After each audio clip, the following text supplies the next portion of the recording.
The moment is here, you can stop your search. It's Comics by Perch. Hey everybody, this is Perch. A long time ago, I did a video on the Milkshake Incident and kind of Heather Ontos and all the rest. I just laid out the order of events.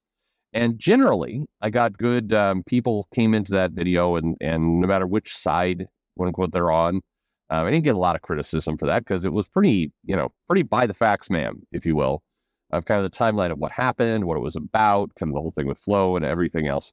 And that was several years ago now on this channel, thousands of videos back. But what's kind of curious is that incident hasn't died yet. And it's weird because at the end of the day, there's not much to it. I mean, it's not a deep moment in comics. It's a kind of online Twitter moment that has to do with comics. In effect, a number of Marvel editors went out. They had milkshakes. It was billed as a tribute to Flo. Some people came in and kind of there's two fronts of criticism. One was not criticism, but like kind of the lewd, the cad behavior. Like, hey, baby, look at those boobs. Heather Ontos was in the front, and along with a number of other women editors. And then the other was, hey, quit drinking a milkshake, get back to work. Both kind of dick comments. I mean, to be clear, and not a lot of people get in there and defend the comment like, that was a perfectly ethical, upstanding thing to do. Everything that went on there with that critique, it was fine. No, I mean, it was people trolling and being heels. But anyway, almost immediately it blossomed into, toxic fandom, trolls, bad men, hate women, evil. And then it never ended. And so almost everything in the story I just described happens on an almost daily basis. It does. Somebody's online, somebody takes a selfie, does something, posts something. People come in with a hot take. Maybe it's fair, maybe it's not. Anger ensues. Twitter battle happens for, a day or two. And then it tends to cool off. But this one, like a zombie, won't die. It just keeps being resurrected over and over and over again. And even now years later, people still bring it up. Mark Brooks brought it up recently, and in the guise of why he likes Heather Ontos. And the crux of Heather recently got promoted at IDW, so Heather's name comes up. We'll get more to that in a second, but some people basically came in and were talking about Heather again, and Mark Brooks jumped to her defense and was talking about she was a great editor, worked with him on a Han Solo book, fought for creators' rights, had the audacity to get a milkshake and post a photo about it, and and kind of the thing concluded with, I don't understand why that's such a crime, having a milkshake and having, again, the audacity of posting that photo. And if I was, sitting with Mark and we were having beer, I would say, no. It's not that it's not the audacity of posting a photo that people are still talking about this. It's that Heather is still talking about this. It's that, several years have gone by and Heather herself brings it up on a constant basis. And this is, of course, Twitter speak, but if you talk to creators, and I've talked to lots of creators, what is interesting is, I would say, if I go back in time, 4 or 5 years, a number of creators would say it's really horrible what happened to Heather. This kind of, she just posted a photo, and Flo was a good gal, and we like her, and the Heather and the editors just did that, and people jumped all over for it. And, it's lousy. She shouldn't have to deal with this stuff. That was a common perspective that I heard a lot. I would say, anecdotally, 85-90% of the creators would have that comment. Fast forward to today. About 15% of the creators have that comment. The other 85%, and again, people who hard defended her at various levels. People were like, absolutely, the quote unquote trolls, the angry men, CG people, whatever. They're lousy people. They're attacking a woman, etc. If I fast forward to 2023, the comment is, I wish Heather would just move on from that. And usually it's like, I just had this conversation a couple days ago with a fairly high level person, I would say, at the company she used to work for. And he goes, no, it's just still, she shouldn't have to deal with that stuff. Like it was wrong for her to deal with that stuff. But people would let it go and like Heather more if she would just stop bringing it up constantly. Like it has become her. It's become all there is to her.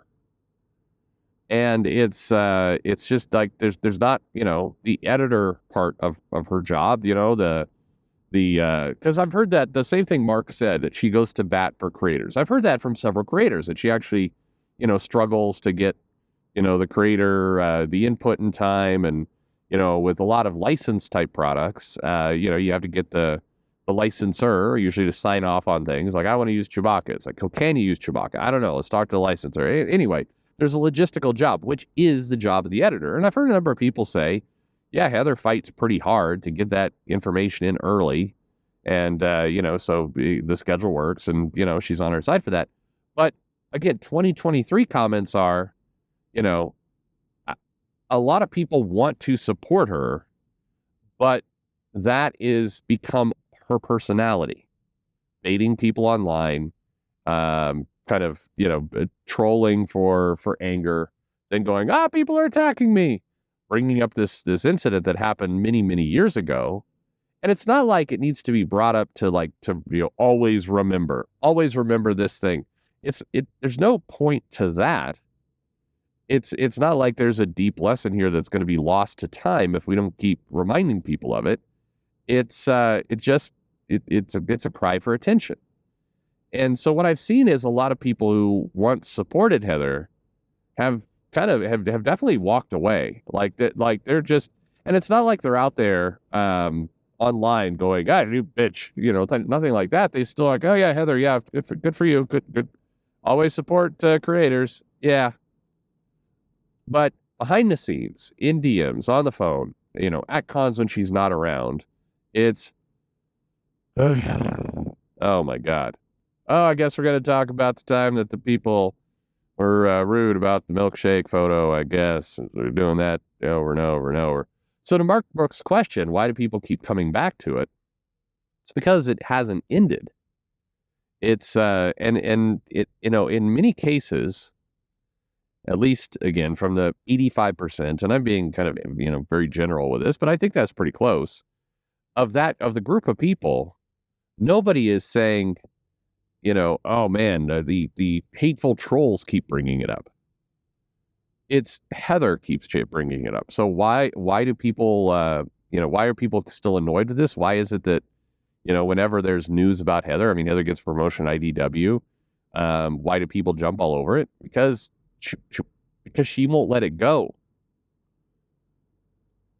And I think there's this twisted thing about a lot of these situations where people will go, well, that's victim blaming then. That's victim. Well, no, because we're not in a healing period. If you're going online and you're going, someone is recently linked as a friend to a hate group, and I'm suspicious with a little sideways emoji. I mean, Heather posts that stuff, and it's like, this is not the healing period. This is not getting through, whatever kind of victimization is felt. This is just poking the bear. She knows exactly what's going to happen when she posts stuff like that. Heather's not stupid. When you post things that kind of, intentionally get people riled up, it's going to get people riled up. The fastest way for Heather Antos's career to frankly come to an end is if everyone who dislikes her ignores her. Because the second that attention goes away, the game is up. Like, there's not more. At that point, we're just down to, the skills as an editor. And unfortunately, 85%, the kind of the big creator pool is now just tired and exhausted of her. They're gonna, it's a perfect excuse to walk away. But right now, all of the commentary, all that stuff, keeping it in the spotlight, it's like everybody's playing this game, and it's like the game of musical chairs. The music hasn't stopped yet, but it's like, okay, oh yeah, all right, well, we need to make sure that we can't, we don't want to be accused of being a bigot, and we don't want to be, I guess we support here. I like everybody's like trudging around this topic that by all rights should be dead by now. There just wasn't that much to it. It wasn't the audacity of some people going, "Hey, babe, nice tits," to an Instagram post. There's not 6 years of life to that comment. It turns around like, guys have been pervy guys for a long, long time. Doesn't make it okay. It just doesn't make it news either. And as for the, hey, quit drinking milkshakes and get back to work. Yeah, again, dick comment, but how much mileage are we expected to have for that? At some point, you have to just go, well, there are people who are dicks out there, and you're just going to move on.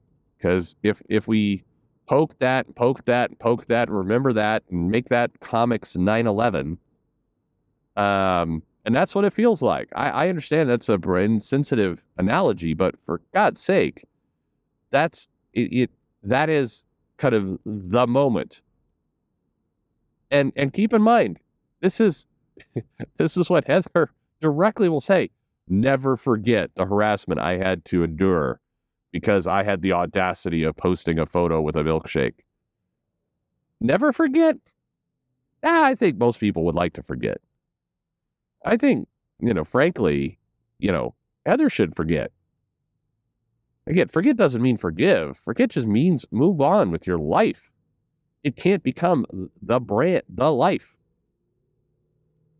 So again, to Mark Brooks' comment, why do people keep bringing it up? Because you do, dumbass. Because you do.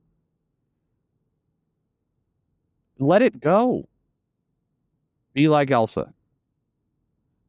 The people who bring this up over and over and over and over again are by and large not, the angry, hateful trolls, not the enemies of Heather. It's Heather. And that's the realization that's really sunk in with a lot of people who, are her peers, who I think still, they don't hate her. They still, like her on some level, but it's like, when is this going to end? I can't tell you the amount of messages and mails and phone calls that go, I like Heather and all, but I mean, she's got to move on from this.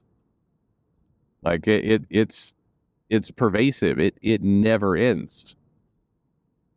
I just can't hear it anymore. People, I think, claim to be her friends. A lot of people who claim to be her friends. When you make something your brand, people will keep bringing it up. I don't think it's healthy for anyone, but there you go.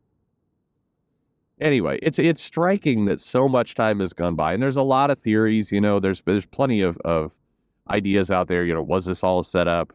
Was this an intentional kind of gasoline on the fire of the culture war? I mean, again, maybe, interesting stuff to speculate, but it's been years now. So whatever its origins, I think we're done. We can never be done. Always remember. Really?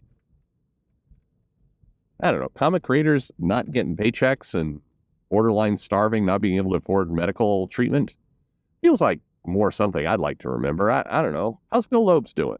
Anyone check in on Bill Loeb's lately? I don't know. I think that's probably a bigger scandal, something to worry about personally, but what do I know? Thanks for listening.